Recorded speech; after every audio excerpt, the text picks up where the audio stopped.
Предвремените избори, понудени во собраниска полемика меѓу премиерот и председателот на СДСМ, веќе не се опција. Сега и да побара опозицијата распуштање на парламентот, Мицкоски вели дека нема да прифати. ВМРО-ДПМН е спремен да оди на избори утре. Не е тоа проблемот, дали ние ќе одиме. Сега, дали треба да потрошиме уште 10 милиони евра пари на граѓаните, ваши пари, да застане системот, да не испорачуваме реформи, за да уште еднаш ке СДСМ се соочи со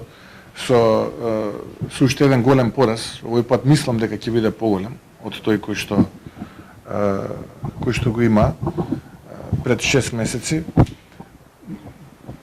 Или да избереме опција да работиме 4 години и така натаму и да ги засукаме ракавите за доброто на граѓаните, јас би ја одбрал втората опција.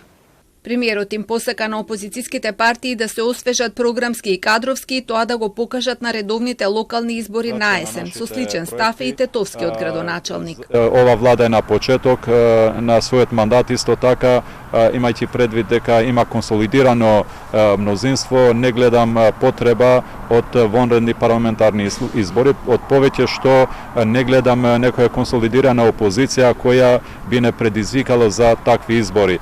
Филип Чеденовиев изјави дека го прифаќа предизвикот за избори, иако на синокешниот централен одбор се соочи со разединетост во партијата. На седницата не се појавија поголемиот дел од досегашните функционери, а на ова предходеа и објави од екс-градоначалникот Петре Шилегов, во кој најавува партиски промени напролет. Ситуацијата ја смируваше поранешниот функционер Јани Макрадули, кој повика внатре партиската дебата да не се води на социјалните мрежи. На рап на кворум е одлучено на 24 ноември да се одржи конгрес на партијата на кој ќе се избере нов централен одбор и ќе се разговара за понатамошните потези. Ќе бидат предложени измени на статутот на СДСМ со воведување на уште еден организацијски секретар и со прецизирање на принципите на родова еднаквост за избор на заменик председател на СДСМ.